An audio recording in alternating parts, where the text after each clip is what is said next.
भेजे जा रहे हैं सोडी के नजदीक, उनके नामों की घोषणा कर दी गई है। अभी तक ये सीक्रेटली रखा गया था, बट अब वो पब्लिक में है कि कौन कौन से यात्री जो हैं इस मिशन के माध्यम से अंतरिक्ष में भेजे जा रहे हैं। ठीक है, तो इसकी घोषणा पीएम के द्वारा विक्रम साराभाई अंतरिक्ष केंद्र, जो कि तमिलनाडु में है, वहां पे की गई है। तो ये याद रखेंगे, कहीं ये पूछ दे कि इसकी घोषणा पीएम के द्वारा किस संस्थान में की गई है।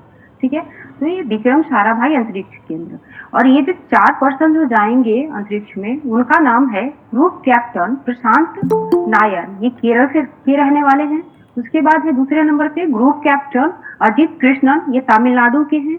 ठीक है, उसके बाद group captain Angad Pratap UP के हैं ये, और विंग कमांडर शुभांशु शुक्ला, ये भी यूपी के ही हैं। तो ये चारों नाम जो है काफी इंपॉर्टेंट है, इसको एकदम नहीं भूलेंगे आप लोग, पूरी तरह से मेमोरी में रखेंगे इसको, क्योंकि इससे क्वेश्चन दिखेगा ही दिखेगा। 99% चांस है कि ये क्वेश्चन वहां पे आपको पीटी में यूपीएससी का दिखने को मिलेगा। ठीक है, अब आइए देखते हैं कि ये गगनयान मिशन है क्या। ये जो गगनयान मिशन है, इसका लक्ष्य 3 दिवसीय अंतरिक्ष मिशन के तहत यात्रियों को 400 किलोमीटर की ऊंचाई पर पृथ्वी की निचली कक्षा में भेजने और फिर उनको सुरक्षित वापस धरती पे लाने की एक प्रोग्राम है। ठीक है, तो इससे भी 2-3 फैक्ट्स निकल कर आते हैं। ये जो मिशन है वो 3 दिन के लिए आयोजित की जाएगी। इससे संबंधित क्वेश्चन यूपीपीसीएस आई थिंक पिछले बार जब कंडक्ट की थी पीटी का, तो उसमें पूछ चुकी थी कि कितने दिन का ये मिशन है। ठीक है, तो याद रखेंगे, बीपीएससी भी उसको फॉलो करता है, तो हो सकता है बीपीएससी में भी दिख जाए ये क्वेश्चन। तो याद रखेंगे 3 दिन के लिए 4 पर्सन को भेजा जाएगा, और वो जो है पृथ्वी से 400 किलोमीटर की ऊंचाई पर भेजा जाएगा ये, और ये पृथ्वी की निचली कक्षा में भेजे जाएंगे। ठीक है, और ये भी याद रखेंगे कि जो हमारे इसरो है उसके द्वारा 100 पायलट्स को वो सेलेक्ट किए थे, जिनमें से उन्होंने 4 का सिलेक्शन किया है। तो ये सारे डेटा बहुत इंपॉर्टेंट है, कुछ भी पूछ सकते हैं। अगर पूछ वाले दे दिए, उसमें ये फैक्ट्स डाल दिए, कुछ इधर उधर थोड़ा सा भी कर देंगे तो फंस सकती हैं आप लोग। तो इसको पूरी तरह से याद रखेंगे आप। उसके बाद देखते हैं कि रिलायंस इंडस्ट्री जो है, ये काफी मतलब परोपकार काम भी तो ये लोग करते ही रहते हैं। तो इनके एक जो छोटे बेटे हैं, उनके माध्यम से जंगली जानवरों की देखभाल के लिए एक प्रोजेक्ट लॉन्च की गई है। ठीक है, तो इसमें ये रिलायंस समूह है, साथ ही ये फाउंडेशन जामनगर, ये दोनों मिलकर इस प्रोजेक्ट को ला रहे हैं, शुरू किया है, और इसका नाम है वन तारा प्रोजेक्ट। इसमें जो है 200 से अधिक बुजुर्ग तथा बीमार हाथियों के साथ शेर, बाघ, तेंदुआ, बंदर, मगरमच्छ सहित 43 प्रजातियों को, जो जंगली प्रजाति है जिसका जो 43 है, उनका जो है इलाज किया जा रहा है और उनकी देखभाल की जा रही है ये जामनगर में। ठीक है, ये जो सेंटर है वो जामनगर में है, ये भी याद रखेंगे आप लोग। इसमें बताया जा रहा है कि बुजुर्ग, बीमार एवं घायल वन जीवों के साथ साथ ये जो प्रोजेक्ट है, इसके माध्यम से विलुप्त हो रहे जो जीव है उनको भी संरक्षित किया जाएगा। तो काफी इंपॉर्टेंट है ये। पर्यावरण से संबंधित क्वेश्चन अगर बना सकते हैं इसे, तो याद रखेंगे रिलायंस फाउंडेशन के द्वारा वन तारा प्रोजेक्ट चलाया जा रहा है, और प्रोजेक्ट से संबंधित क्वेश्चन पूछे जाते हैं अक्सर, तो याद रखेंगे ये। कहीं ये वन तारा प्रोजेक्ट देखकर आप सेंट्रल गवर्नमेंट, स्टेट गवर्नमेंट ना लगाने लगे, ये प्राइवेट कंपनी यानी रिलायंस इंडस्ट्री के द्वारा चलाया जा रहा है। उसके बाद देखते हैं कि मार्केटिंग डेटा और एनालिटिक्स कंपनी है कांतार, इनकी एक रिपोर्ट आई है। इसमें इन्होंने बताया है कि लगभग 86% इंटरनेट यूजर्स ओटीटी का प्रयोग कर रहे हैं इंडिया में। और ये ओटीटी का फुल फॉर्म ये लोग पूछ चुके हैं, विभिन्न प्रकार के आयोग द्वारा पूछा जाता है कि ओटीटी का फुल फॉर्म क्या है। तो इसका है वो full form over the top. और ये जो 86% यहाँ ओटीटी का यूज कर रहे हैं इंडिया में, इसमें आधे से अधिक ग्रामीण क्षेत्र के लोग हैं।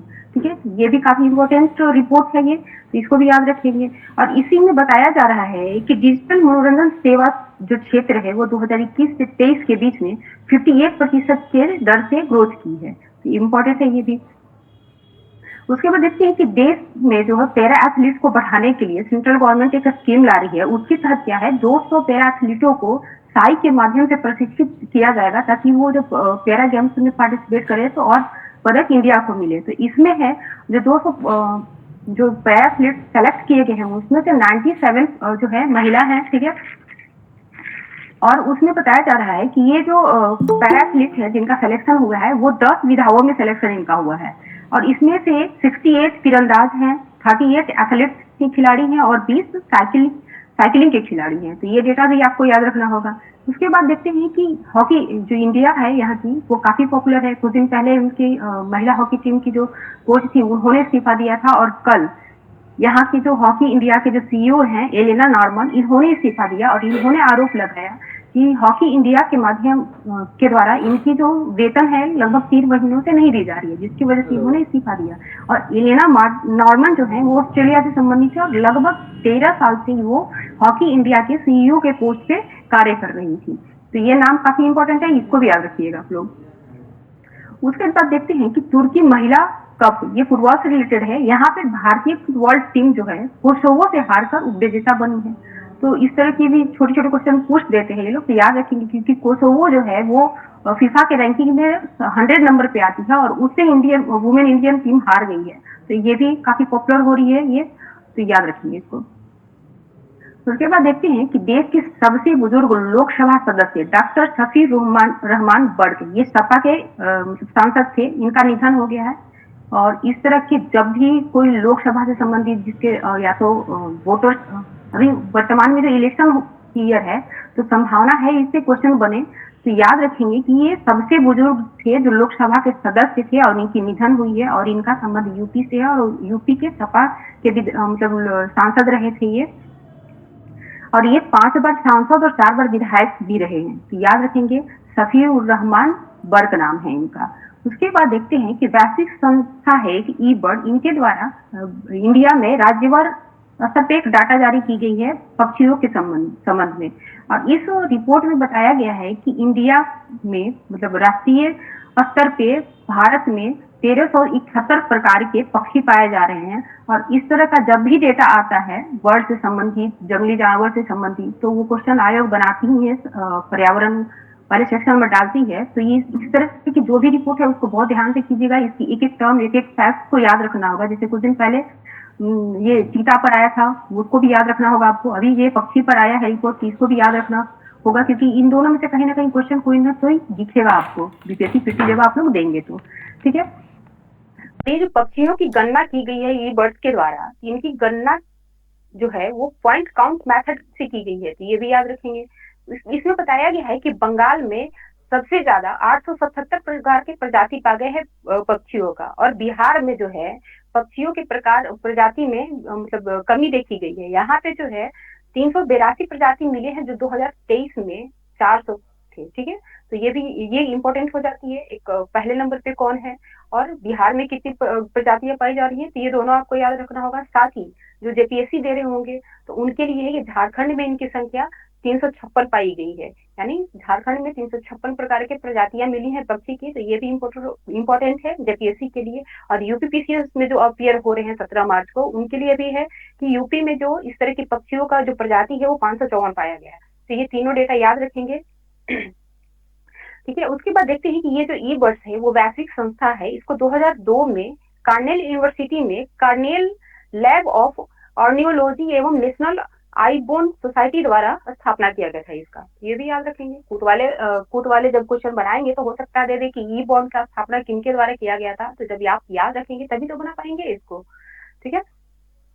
उसके बाद देखते हैं कि राष्ट्रपति द्वारा अजय मानकीराव खानविलकर को देश का लोकपाल घोषित किया गया। एमवीवीआई है ये, लोकपाल नया चेंज हुआ है, और साथ ही लोकपाल के 3 सदस्यों का भी मतलब नियुक्त किया गया है राष्ट्रपति के द्वारा। तो ये वीवीआई हो जा रहा है, इससे हो सकता है पॉलिटी में भी क्वेश्चन देखने को मिल सके आपको, और करंट में तो मिलेगा ही मिलेगा। तो नाम याद रखेंगे कि अभी वर्तमान में इंडिया के जो लोकपाल है वो अजय खानविलकर है, और इस लोकपाल के सदस्य के रूप में 3 नए सदस्यों की नियुक्ति की गई है। इसमें है जस्टिस लिंगप्पा नारायण स्वामी, ठीक है। उसके बाद जस्टिस संजय यादव और जस्टिस रितु राज, ये चारों नाम आपको याद रखना होगा, कौन उसके अध्यक्ष बने हैं और कौन सदस्य बने हैं, ठीक है। किसी प्रीवियस ईयर को आप उठाकर देखेंगे तो वहां पूछ दिया था कि लोकपाल में कितने सदस्यों की नियुक्ति होती है, तो इससे समझ में आता है, ये जो अभी नियुक्ति हुई है तो उससे समझ में आ रहा है कि लोकपाल में लोकपाल के अलावा 3 अन्य सदस्यों की नियुक्ति होती है। तो इस तरह के भी जो छुपा हुआ टर्म है उस पर भी आप लोग ध्यान दें, क्योंकि ये डायरेक्ट नहीं पूछते, उसके जो टर्म छुपे हुए हैं उनसे क्वेश्चन अराइज कर देते हैं तो लोग फंस जाते हैं, ठीक है। आप नाम याद करते रह जाएंगे, 3 याद करेंगे, और जब वो सदस्य के बारे में पूछ देंगे तो वहां गड़बड़ करके गलत लगा के आएंगे आप। उसके बाद देखते हैं कि भारतीय अमेरिकी मूल के कंप्यूटर इंजीनियर और प्रोफेसर हैं अशोक वीरवर्धन। इनको टेक्सास के सर्वोच्च अकादमिक पुरस्कार एडिथ और पीटर ओ डानियल से सम्मानित किया गया है। बहुत इंपॉर्टेंट नहीं है, बट एक सरसरी निगाह से देखा जा सकता है इसको भी। ठीक है, उसके बाद देखते हैं कि अदानी समूह ने यूपी के कानपुर में दक्षिण एशिया का सबसे बड़ा गोला बारूद और मिसाइल कॉम्प्लेक्स लॉन्च किया गया।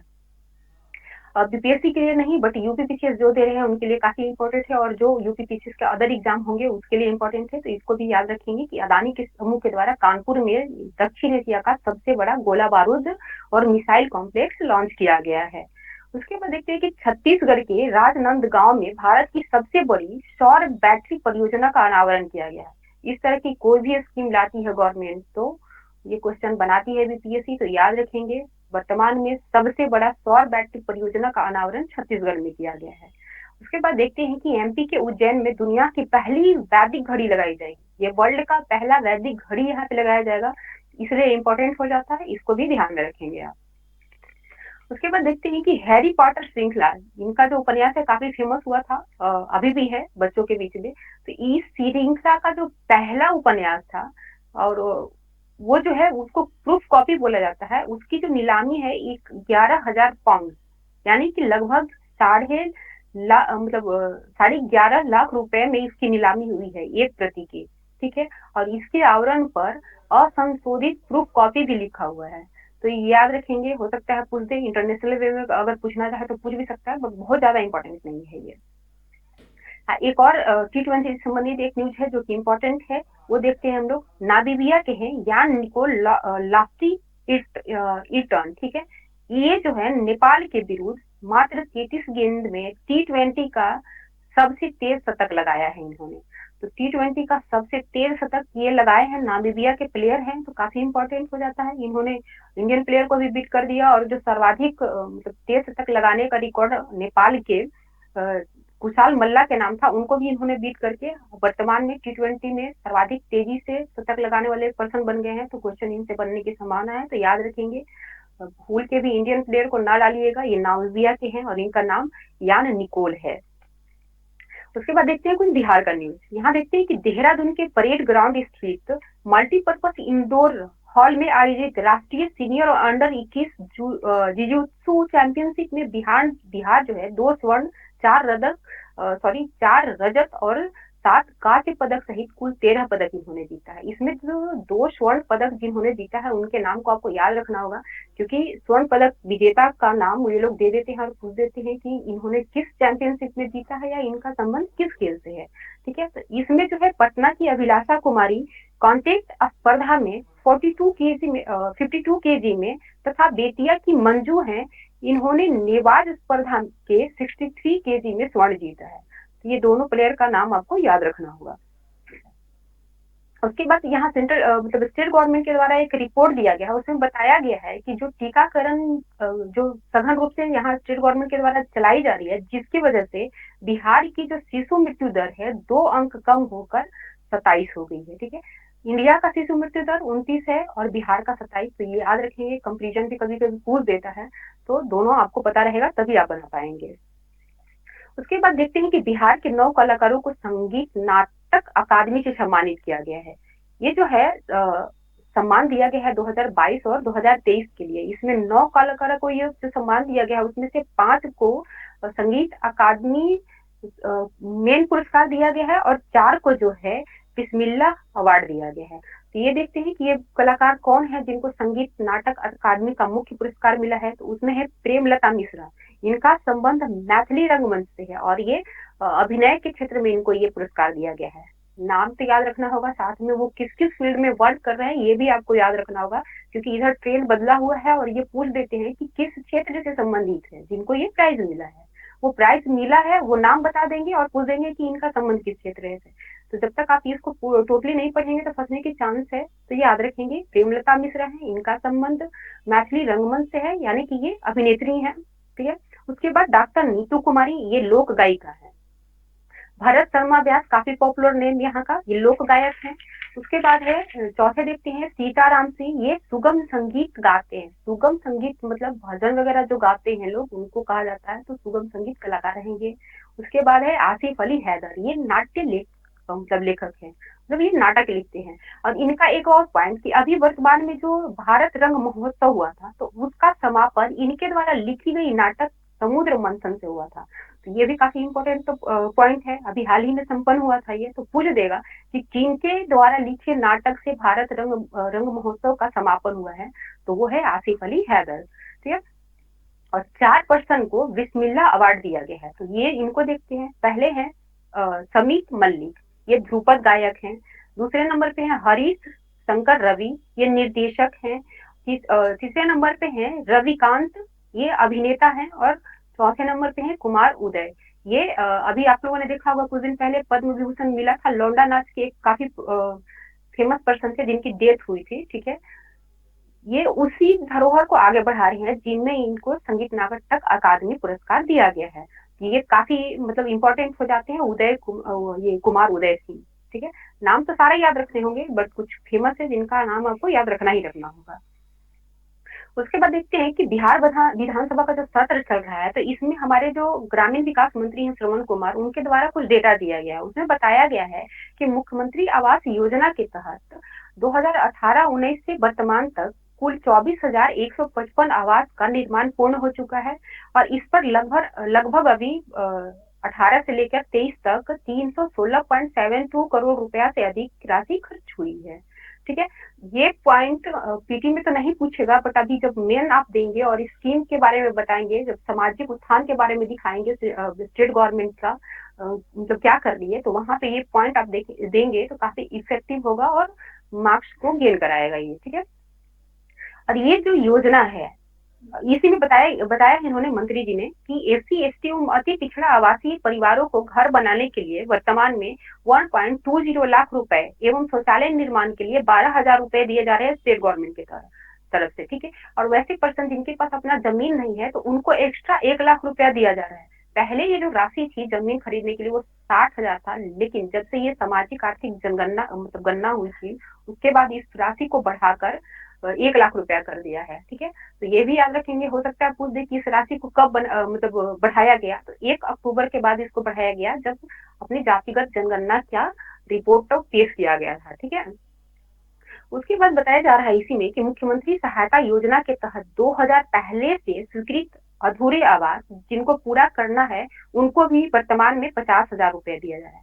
जिनको नया बनाना है उनको तो 1.20 लाख मिल रहा है, लेकिन वैसे घर जिनका अभी भी मतलब वो निर्माण पूरा नहीं हुआ है और उनकी स्वीकृति 2010 के पहले मिल गई है, तो वैसे घर को भी वर्तमान में 50,000 रुपया दिया जा रहा है स्टेट गवर्नमेंट के द्वारा। तो काफी इंपॉर्टेंट डाटा है, इसको पूछ भी सकता है पीटी में भी, क्योंकि अब इसी तरह के क्वेश्चन ये लोग अराइज भी करने लगे हैं। कूट में अगर दे दिए कि इस योजना से संबंधित क्या सही है क्या नहीं है, कौन सी तथ्य गलत है आप बताए, तो जब तक आप एक एक पॉइंट नहीं जानेंगे तो गलत बनाने की संभावना ज्यादा है। तो ये सारे जो यहाँ पे बताए जाते हैं आपको, वो सारे को मतलब कहीं नोट करके आप पढ़े या फिर मैगजीन से पढ़े या वीडियो को देख देख कर पढ़े, लेकिन इसको याद रखें आप। ठीक है। आज इतना ही न्यूज में था, एक बार आप लोग रिवाइज कीजिए इसको। ठीक है। और ये बताइए कि प्रधानमंत्री के द्वारा गगनयान मिशन के लिए कितने पर्सन का नाम अनाउंस किया गया है, कितने लोगों को भेजा जाएगा उस मिशन में? 4 है। ये नाम तो अभी इतना जल्दी याद नहीं होगा, बस ये बताइए कि इस मिशन के माध्यम से जो ये अंतरिक्ष यात्री भेजे जाएंगे वो पृथ्वी से लगभग कितने ऊंचाई तक भेजा जाएगा इनको? 400 किलोमीटर। हाँ, बहुत बढ़िया, 400 किलोमीटर। और ये कितने दिन के लिए भेजे जाएंगे ये पर्सन? 3 दिन के लिए। 3 दिन के लिए। तो ये अच्छे से याद रखेंगे, 3 दिन के लिए 4 पर्सन को भेजा जा रहा है और 400 किलोमीटर ऊपर भेजा जाएगा, याद रखना होगा आपको। अब ये बताएं कि वनतारा प्रोजेक्ट किसके द्वारा चलाई जा रही है? निजी कंपनी है जो वनतारा प्रोजेक्ट को लॉन्च की है, कौन सी कंपनी है वो? रिलायंस। हाँ। ये है क्या स्कीम, ये बताइए। मतलब कि ये वन्य जीवों के लिए चलाया जा रहा है। हाँ, वन्य जीवों को संरक्षित करने के लिए वैसे वन्य जीव जो बीमार हैं उनको संरक्षित किया जाएगा, जो बूढ़े हो गए जिनकी देखभाल की जरूरत है उनको भी संरक्षित किया जाएगा, और साथ ही वैसे वन्य जीव अभ्यारण्य जो विलुप्ति के कगार पे है। तो टोटल अभी कितने प्रजातियों को संरक्षण दिया जा रहा है इस प्रोजेक्ट के माध्यम से? हाँ 43 हाँ 43, हाँ बहुत बढ़िया, चलिए बहुत अच्छा। ये बताइए कि एक कंपनी है कांतार, ठीक है, अभी वनतारा प्रोजेक्ट देख रहे हैं, अभी हम लोग कांतार कंपनी देख रहे हैं, तो दोनों में कंफ्यूज नहीं हो जाइएगा, वनतारा की जगह पे कांतार मत कीजिएगा और कांतार की जगह पे वनतारा मत कर दीजिएगा, ठीक है। कंपनी है कांतार है, और ये मतलब डिजिटल क्षेत्र में वर्क करती है, तो उनके द्वारा एक रिपोर्ट दिया गया है भारत के डिजिटल क्षेत्र का। इनके द्वारा जो बताया जा रहा है कि कितने प्रतिशत भारतीय जो वर्तमान में इंटरनेट का यूज कर रहे हैं, बताइए। 86%, हाँ 86%, और इसमें लगभग मतलब आधा से भी ज्यादा जो है ग्रामीण क्षेत्र के लोग हैं जो इसको यूज कर रहे हैं, ठीक है। अब ये बताइए कि देश में पैरा एथलीटों को बढ़ावा देने के लिए सेंट्रल गवर्नमेंट के द्वारा कितने पैरा एथलीटों का सिलेक्शन किया गया है ताकि उनको साई के माध्यम से अच्छे से प्रशिक्षित किया जाए? 200 हाँ जी, और इसमें कितनी महिलाएं